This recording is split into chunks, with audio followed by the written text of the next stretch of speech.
Salam alaikum la famille des Z, j'espère que vous allez bien ainsi que tous vos proches. Bienvenue à tous les amoureux du football africain pour cette nouvelle vidéo. Aujourd'hui, on va parler de la Coupe d'Afrique des Nations 2025, on va parler de la CAF et bien sûr du secrétaire général Véron Motsambo. Donc les amis, comme tout le monde le sait, le Maroc s'est vu attribuer la Coupe d'Afrique des Nations 2025 qui aura lieu de décembre 2025 à janvier 2026 suite au refus de la FIFA de l'organiser en été car il y a la Coupe du Monde des clubs, première édition à 32 équipes qui va se dérouler. Infantino a bien insisté pour le déroulement de cette compétition qui devrait rapporter un max dans les caisses du football.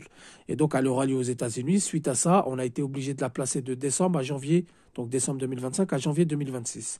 Il faut savoir que la Fédération royale marocaine a tout fait pour l'organiser l'été.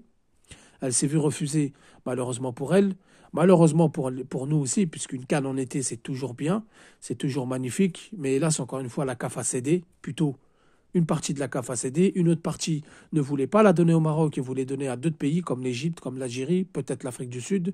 Et on se souvient que le Nigeria, le Bénin et le Sénégal se sortiraient la veille de l'annonce, car on savait que tout était déjà joué d'avance. Donc les amis, la question qui se pose autour des spécialistes, est-ce que le Maroc sera prêt ? Car on le sait, ils ont entamé des gros travaux, construction du stade de Rabat, rénovation de certains stades comme Agadir, comme Marrakech, Casablanca, etc. Le grand stade de Casablanca, ça ne fait pas partie de la Coupe d'Afrique des Nations. Ça sera un projet pour la Coupe du Monde 2030. Ça, c'est autre chose et je ne rentrerai pas dedans parce que normalement, d'ici là, ils seront prêts.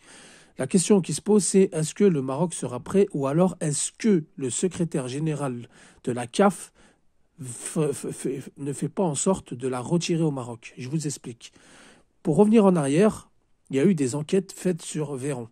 Véron qui a été ciblé par Fawzi Lekdjah, le patron de la Fédération royale marocaine de football, donc le patron du football marocain, pour agression sexuelle, pour détournement des finances, etc. Donc on a essayé de lui coller des procès en Suisse, machin. Et il a eu le soutien de Mostépé, qui officiellement est le président de la Confédération africaine de football, qui prend de plus en plus de galons ces derniers temps, qui se détache de plus en plus de la Fédération royale marocaine de football et toute son influence.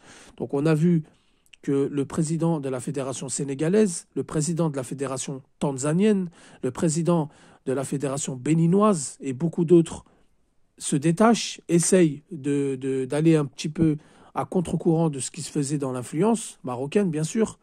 On a vu aussi que Walid Saadi va prendre une place au COMEX, donc redistribution des cartes. On a vu que le Tunisien qui est proche de l'ancien président de la Fédération tunisienne de football, actuellement encore membre au COMEX, qui dort en prison, a essayé de poser sa candidature et a vite retiré sa candidature suite à des pressions politiques de la part de la Tunisie pour laisser seul Walid Saadi. Donc je ne suis pas en train de dire qu'on va récupérer la CAN ou que le Maroc ne l'organisera pas. C'est absolument pas ce que je dis. Ils vont tout faire pour l'organiser, c'est tout à leur honneur, c'est normal. Il faut qu'ils sauvent la face. Il y a des stades en construction, il y a des stades en rénovation. Le stade de Rabat, il avance quand même un petit peu à grands pas. Mais la question n'est pas là. C'est qu'il y a eu un rapport en décembre, donc ce mois-ci, là, début décembre, qui dit que la CAF s'inquiète de l'avancée des travaux. Et oui, les amis, puisque quand vous rénovez des stades, ça prend énormément de temps. Il y a plus de temps pour rénover un stade que pour le construire à neuf, car il faut rajouter des tribunes, il faut creuser, il faut aller chercher les fondations, ça demande beaucoup d'efforts, ça demande beaucoup d'expertise. Apparemment, il y a un stade aussi qui risque de s'effondrer, donc il faut renforcer les fondations, car quand ils ont été construits, c'était pas prévu pour une telle charge, donc il faut rajouter de la charge, et ça coûte énormément d'argent, et ça prend énormément de temps. Alors, la question qu'on se pose, c'est est-ce que Véron ne se venge pas? Est-ce que Véron ne veut pas se venger? Comme l'avait indiqué Romain Molina dans sa vidéo, Véron s'était rangé plutôt côté algérien, côté ivoirien, avait tout fait pour que la CAN en Côte d'Ivoire se déroule, même si elle a eu un an de retard, elle s'est déroulée et à merveille. Ça a été l'une des meilleures CAN de l'histoire avec celle de l'Égypte. Des beaux stades, des beaux terrains, bel environnement, il n'y a pas eu de scandale, tout marchait bien, etc.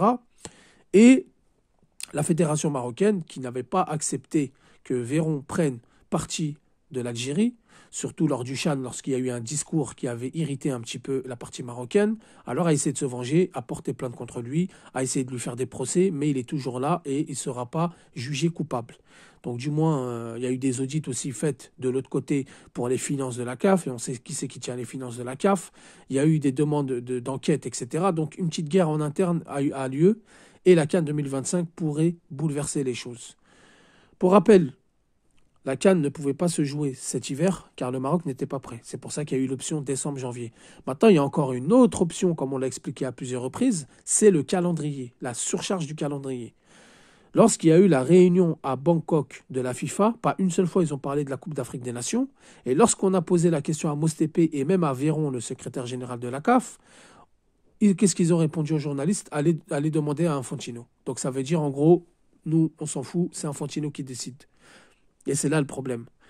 Et c'est là le problème, puisqu'il y a une surcharge de calendrier. On va faire l'avant-saison. On va faire une saison complète. Les joueurs n'auront même pas le temps de respirer, d'aller une semaine en vacances. Ils vont quitter leur club pour faire une préparation. Ensuite, ils vont aller à la CAN. Et quand ils vont revenir, ils vont retourner dans leur club. Et ensuite, quelques mois après, il y a la Coupe du Monde. Là, il y a un gros problème.